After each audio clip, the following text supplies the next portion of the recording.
If you're starting out as a podcaster, or even if you've been doing it for a little while but still feel imposter syndrome or worried that you're not doing it right because you've been listening to podcast experts, well, I'm here to call BS on a lot of what the podcast experts say. A lot of the advice I've heard, I've just rolled my eyes and thought, serious? It just makes me want to tell some people to just, calm the F down. Hey, my name is Olivia D'Souza. I'm dedicated to helping multi-passionate entrepreneurs turn their dreams into reality by building a career and a life they love and making a positive impact in the world. I'm a podcast and social media manager, a singer-songwriter, a kids music creator, a fadishta, a wife and a mum. I'm the secret weapon behind many 6- and 7-figure entrepreneurs, helping them shine a line and call in the people they are here to serve. And now I'm here to help you. This podcast is here to help you learn and be inspired.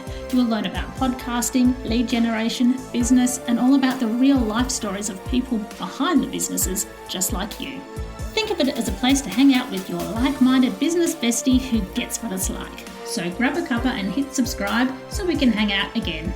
This is Magnetic Pod, the podcast. I am here and I'm ready to be brave.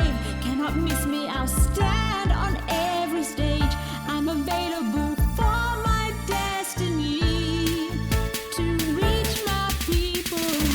Gonna be a star, so if you pass on. Whether it's podcasting or any kind of industry, it could be arts or it could be acting or law or whatever, I feel that whenever someone is a long time in an industry, a lot of the time, not every person, but as a culture, sometimes you can get so far into the weeds that you can't see the wood for the trees anymore. And I do believe in meeting people where they're at and that a lot of the advice is a bit over the top and unnecessary. So today I'm going to go through 5 bullshit myths that I'm going to bust here today. So stick with me and I'll give you the solutions to meet you where you're at and so that you can have a successful podcast. Let's get into it. Myth number 1, that you have to have all the right equipment. Caveat. I'm not saying that it isn't good to have all the right equipment, but it's not necessary to get started. I'm a big believer in starting where you're at and making progress. Progress, not perfection, okay? A bit like the yoga mantra. So I have helped people and they've had very successful podcasts with tens of thousands of downloads, and for a big chunk of that time, they were just doing it straight into their phone. So with no microphone or anything. And their listeners loved the content and the sound quality was good. Could it have been better? Yes, but most people wouldn't have noticed it because it was still a clean, clear sound. And people listening, unless your target market is sound engineers, then sometimes good enough is good enough. Now, bad sound is annoying and people will switch off. So I am not saying crap is something that you shouldn't try to avoid. But these podcasts were recorded in people's bedrooms or wardrobes with lots of soft surfaces around, with the doors closed, with no background noise happening, and in a good acoustic space. And we got some good recordings out of it. So, and I know from my own podcasting journey that I learned along the way how to avoid certain sound problems and what equipment to get. But starting is more important, not being perfect. Just get started and you can improve things as you go. So sound quality is important and I will do everything I can to improve sound quality. You do have to have some thought about it. I have been given audio where people have recorded it on a beach just into their phone and the wind is going nuts and, you can't polish a turd. So you do have to take care of your audio, but I'm just saying you don't need everything to get started. And just think the very basics is phone microphones are pretty good these days. And if you have soft furnishings and close doors and turn off your air conditioner and things like that, anything that might go hum. Don't do it in the kitchen if you've got a noisy fridge that hums a lot, that kind of thing. But you can still get started wherever you're at. Myth number 2, Zoom is not good enough for podcasting. There are better platforms. I know this. But some people already have Zoom. They're familiar with it. They find it easier to organise meetings with it because the person at the other end will know what to do and they're testing how they feel about podcasting. and they don't want to try too many things, or they just don't have the headspace to learn a new platform just yet. Zoom is okay. So again, like I said, I have done podcasts for people who were generating lots of leads from their podcasts, who were making 10K months up to 100K months or more. And so they were doing very well. And some of them did interviews on Zoom. So it's fine. If you do look, when I say it's fine, it's not the best quality. If you use something like Riverside FM or Zencaster, you get better quality audio. You can get WAV files instead of just a compressed MP3 and better specs and all that kind of thing. If you're getting video out of it, again, with Riverside, you can go up to 4K, although in most cases, most people don't, because most people won't have a 4K camera setup. The webcams generally are up to HD. But to get started, I have helped people with very successful podcasts that did podcasts on Zoom. If you do use Zoom, please go into the settings, look for the recording tab, and go and tick the thing that says separate tracks for the two or more, or however many people, separate tracks for each person. That is something I will say, please do that, because sometimes you'll have someone with a better microphone at one end than the other, or there's some issue on one person's side, and you can have one person with a loud voice and the other person with a quiet voice. And if you really want to be able to get it up to matching the levels and get the best sound quality you can, having the separate tracks for each person makes a big difference. So please do that if you're using Zoom. But this is your permission slip. I mean, I haven't heard a podcast expert say that if you're invited onto a podcast and they're having it on Zoom that you should decline. I mean, really? Really? Would you do that? Oh my God, so precious. So yeah, I interviewed, oh no, it wasn't on, that's right. I interviewed Neil Donald Walsh, the author of the Conversations with God series. And I was trying a platform they hadn't tried before. And the internet died. And he said, oh gosh, everyone's trying to use all these new fandangled platforms. Why can't people get on good old Zoom? And he's sold millions of books and he's happy with Zoom. So, get over yourself. You can get better platforms when you're ready to level up. Go to one of the ones I mentioned. But you can be on Zoom and it's not the end of the world. And people have been successful just doing it the bad way. Bad in inverted commas. Okay. Myth number 3, free podcast hosting platforms are the devil. All right. So there's a lot of suspicion around having free podcast hosting platforms. And I don't think whether it's free or not should be the deciding factor. It might be a factor, but it doesn't have to be a deciding factor. What should be the deciding factor are the features. So because there's a suspicion that if they're giving it for free, then what's the product? What are they trying to get out of me? There's a persistent rumor with Anchor, which is now recently changed. Recently, it's been a little while now, but they've changed to Spotify for podcasters. So there's a persistent rumor that keeps cropping up that Anchor, or AKA Spotify for podcasters, own your podcast and own your content. Because this kept coming up, I researched it, I looked into the terms and conditions, and I found the bit that relates to ownership, and I also messaged support to get clarity on this, and it was confirmed that they do not own your content, and it was in writing. And so I just think it's a bit of fear-mongering. And just because it's free, we use TikTok, that's free. We use YouTube, that's free. We use Facebook, we use Instagram, or some of them are trying to charge now. But, we have used things for a long time for free, and it's not all bad. So what I will say, though, the reason my clients mostly don't use Anchor anymore is because of their specific needs. So, for example, we stopped using Anchor when we wanted to put the podcast on the website because the embed code wouldn't be available to publish and put on the website until the podcast was actually live. And we wanted to be able to set up the web pages in advance and have it all ready to go and happen and publish at the same time. And we couldn't get the embed code without a big stuff around. So that was one reason for going away from Anchor, aka Spotify.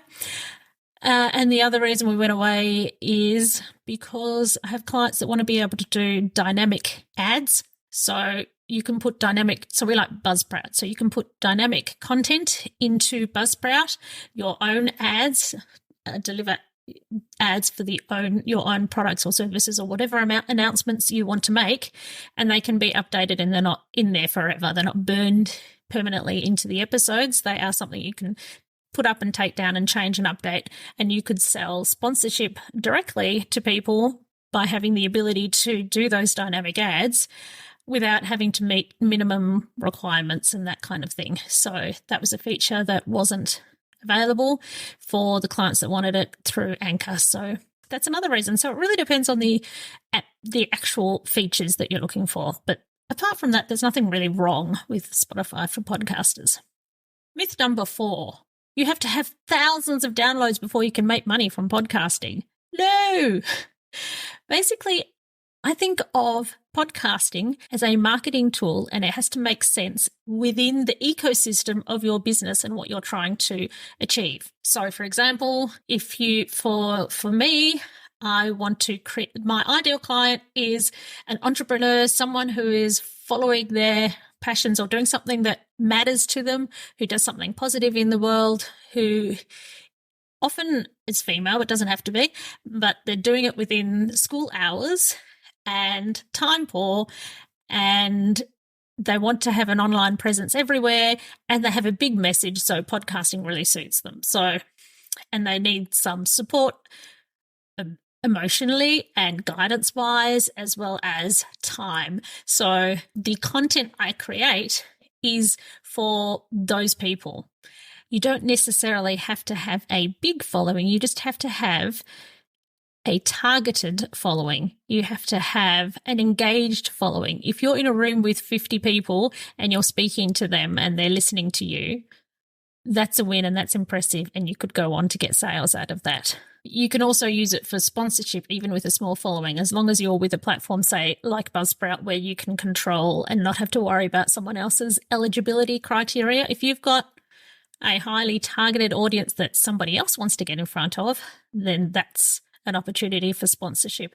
But also, podcasting allows you to create content that you can push out to all the platforms. You can push it out to TikTok and YouTube Shorts and YouTube if you want to do YouTube podcasting. But what's more important is the strategy. So I use podcasting besides the content and besides the listener that I care about deeply and has to be number one, and I have to make sure that I'm delivering content that transforms and helps and inspires so that I can see what's possible.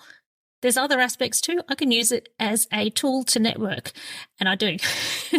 So if there's someone I want to meet who I think I love what they do and I would love to expand my network, I drop in the DMs and I invite them.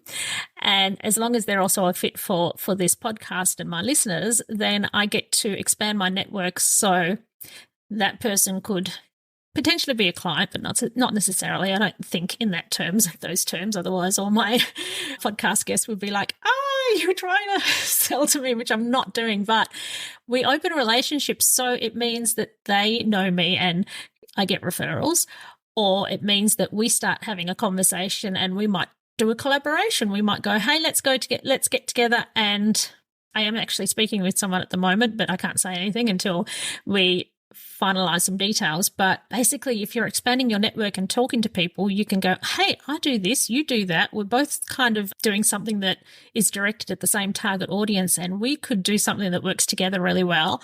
So it's thinking outside the square is what I'm trying to say with podcasting. You can make money if you're thinking strategically about how you're using it and how it works for your business. You don't have to have so many people. You just have to have a highly valuable, highly targeted audience and then deliver something valuable that they want. Myth number 5, you have to post weekly and you have to post every single week without a break. So it is ideal. Yes, it is ideal. It is ideal if you post weekly And it is ideal if you're consistent and never miss an episode, and that people can expect to hear your episode drop a particular day of the week and that you're there. Yes. Yes. However, I also believe in meeting people where they are at, and I also think of it like going to the gym. So yes, we should go to the gym every day or exercise every day. Yes. Or it doesn't have to be every day, but whatever you commit to, you should stick to it. Yes, of course we should. Whether it's 7 days a week, 5 days a week, 3 days a week, we're going to exercise and we're going to stick to the plan, and we're never going to deviate from that. So if you had this mindset that it was all or nothing, then the moment that you dropped the ball, missed an episode, or found weekly overwhelming or too much for where you're at, for what you can afford as far as outsourcing and that kind of thing, then you might go, it's all too hard, put it all in the bin. I'm a failure. Podcasting is different. You have to always be consistent. Well, yes, you should be consistent. We aim for consistent, but there is no actual rule book. There is no law. There is no one that's going to come down from the sky and say, you have failed at podcasting because you missed an episode. You don't have to throw it in the bin. Just treat it like exercise. How are you going with your exercise? Is that a good analogy? But treat it how you ideally would treat exercise. You know that if you want to keep fit, that it's what you do most of the time that matters. So that's where I'm going. It's what you do most of the time that matters. I do know that, for example, Steve Bartlett, the host of Diary of a CEO, played around with his podcast for a while, but then made a decision at one point that he was definitely committing to every single week. And he shows that from there, yes, it did improve his podcast. He was consistent. So yes, you get there faster. It's great. It's ideal if you do. But he also spent $40,000 on the setup, which is great and wonderful if you can do that.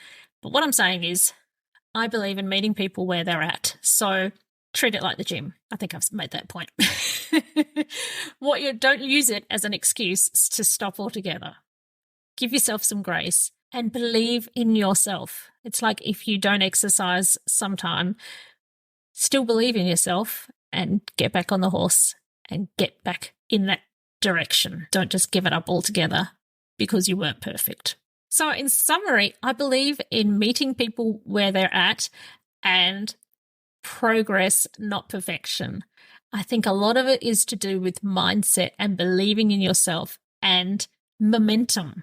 Believe that you are going in the right direction and that it may not be a straight line. It might be more of those graphs that have that jagged line, but it's generally the trajectory is upward. That's what it's like. So be as consistent as you can be. Get back on when you fall. Believe in yourself. Get the support you need and go out there. There's no such thing as perfect. So podcast imperfectly, continuously in the direction of excellence. So what are your thoughts? I'd love to know. You can slip in my DMs, Livy Music Media, and on Instagram, livymusicmedia.com, LIVVI. Let me know what you think and what you want me to talk about in future, and happy podcasting. See you next time. So, what were your key takeaways from today? Did it raise any questions? What would you like to know more about? Let me know. You can contact me via social media or email. I don't care which way you use, just reach out to me. I'd love to chat with you. And remember, you can get access to lots of free podcast resources that will help you get started or help you improve your podcast at livymusicmedia.com/freebies. Hit subscribe because I want to see you again. But for now, go forth, be the awesome person you are, live the life you want to live, and have fun. You've got this.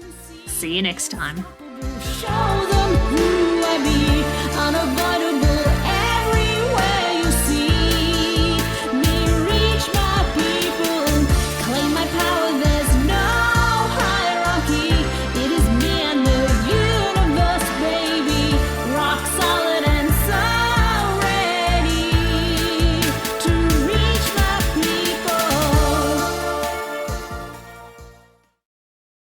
Hello Hello, it's Livy here. Have you ever wondered about what the key elements are that make a podcast truly stand out? Or maybe you're thinking about starting your own special podcast and feel a bit overwhelmed and don't know where to start. Well, I have something for you. Introducing the Ultimate Podcast Checklist. Da, da, da, da. It's a step-by-step guide that covers everything from the initial brainstorming to advanced growth strategies. It's the perfect companion for both new and seasoned podcasters. And the best part, it's absolutely free. Da, da, da, da. To grab your copy, simply head to the show notes of this episode and you will find a direct link there, and then away you go. Remember, every podcast started with that initial spark and the right resource, so let the Ultimate Podcasting Checklist be yours.